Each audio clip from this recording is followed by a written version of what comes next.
Hi, my name is Michael Rader, And I'm Kwan Wong Tan. and today we're presenting BumpEm, an open-source bump emulation system for studying human balance and gait. We conducted this work with our advisor Steve Collins in the Stanford Biomechatronics Lab. Falls are a significant problem facing society.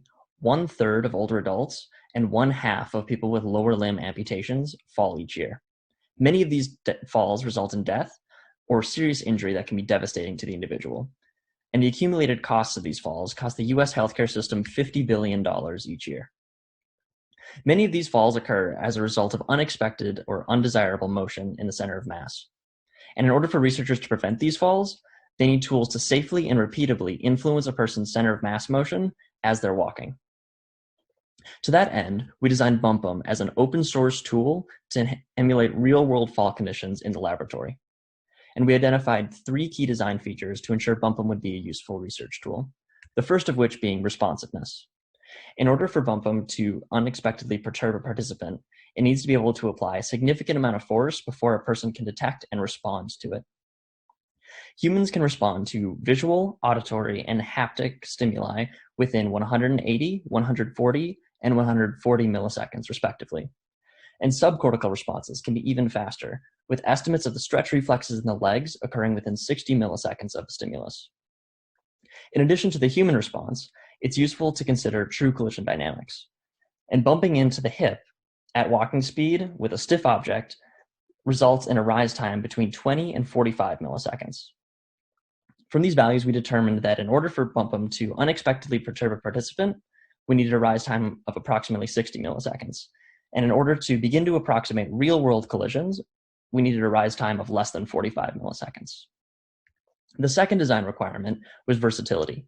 We wanted BumpEm to be able to apply a variety of force profiles and to apply sufficient force to significantly influence a person's center of mass as they're walking.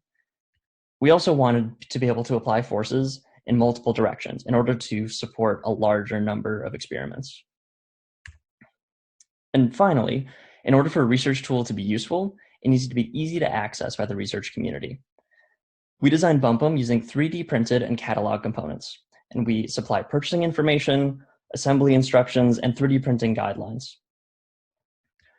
We also simplified our design to ensure that any interested researcher could easily build, maintain, and use BumpEm.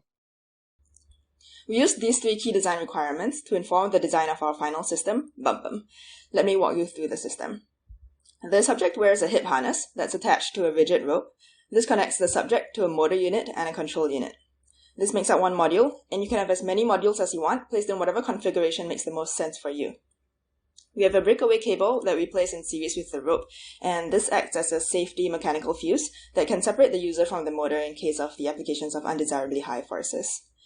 What you're seeing here now is the open loop configuration, and in this presentation, we'll be talking about both an open loop as well as a closed loop configuration shown here that has an additional force sensor that we'll be using to perform closed loop force control. Here's a quick video of the actual system applying a lateral perturbation to a subject. Now let's take a closer look at each of the system components, beginning with the motor unit. Shown here is a photo of the motor unit on the left and an exploded view of the assembly on the right. The powertrain is shown in red and the supporting components are in gray. The rope connected to the participant passes through the eye bolt, which guides it onto a reel drum. The reel drum is clamped to the drive shaft, which is in turn coupled to the output shaft of the motor. There's also an optional encoder shown on the end of the drive shaft, which can be added in order to enable state-based control of the system. The control unit comprises of a power supply, motor driver, and associated circuitry. And we supply documentation for 2 types of control, open loop and closed loop control. The open loop control, shown here, is a simple model-based control that uses known system constants, such as the motor torque constant and the reel drum radius, in order to identify the current required for a desired force. The closed loop control uses a force sensor and a PD, or proportional derivative controller, summed with the open loop command, represented here as a feed-forward term. The force sensor is placed in series with the rope connecting the motor unit to the participant. And the force sensor consists of an aluminum dog bone with strain gauges applied on either side. Using the sensor enables researchers to improve the control of the system, as well as verify the force actually applied to the participant. Now that we've covered the main components of the system, let's take a look at some of the system capabilities. To test bumpum's responsiveness, we applied step profile perturbations of up to 200 newtons. The open loop configuration had the rise time of 59 milliseconds, and if you recall the previous design requirements, this makes it just faster than the human subcortical response time. The closed loop system had a rise time of 44 milliseconds, and this made it able to simulate bumping into a stiff object at the hip. To test the system for versatility, we did a range of tests, the first of which was to perform perturbations during 8 different walking conditions. This comprised of perturbing subjects during 2 different gait timings, so during early swing as well as late swing, and in 4 different directions for each of these gait timings, on the swing side, the stand side, and in anterior and posterior directions. This is a video of bumpum applying a lateral and later a posterior pull to the subject while walking. It's hard to see the difference in gait timing, so we're just demonstrating 2 different pull directions here. The open loop configuration tended to struggle a little bit more for conditions that caused larger subject movement, but the closed loop configuration was very consistent across all the different conditions. We also tested the system's ability to apply off-axis perturbations using multiple modules. So in this video, you see we have a module in the front and on the left of the subject performing a coordinated pull.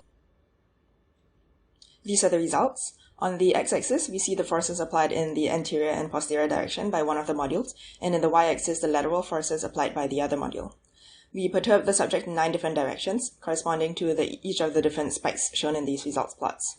We assumed that subject responses would be symmetric about the x-axis. The open loop configuration did pretty well, but the closed loop configuration definitely had a much lower RMS error of just 5.2 newtons. We also tested the module's ability to render virtual environments, such as a spring stabilizer. For this test, we placed the module on the left and the right of the subject, and the modules here do have encoders that are tracking the subject's horizontal position. As the subject moves to the left, he's getting a stabilizing force to the right and vice versa. For these tests, we applied forces that scaled linearly with the subject's horizontal displacement from a neutral set point. So for these force displacement plots, each of these straight lines correspond to simulating springs of different virtual stiffnesses.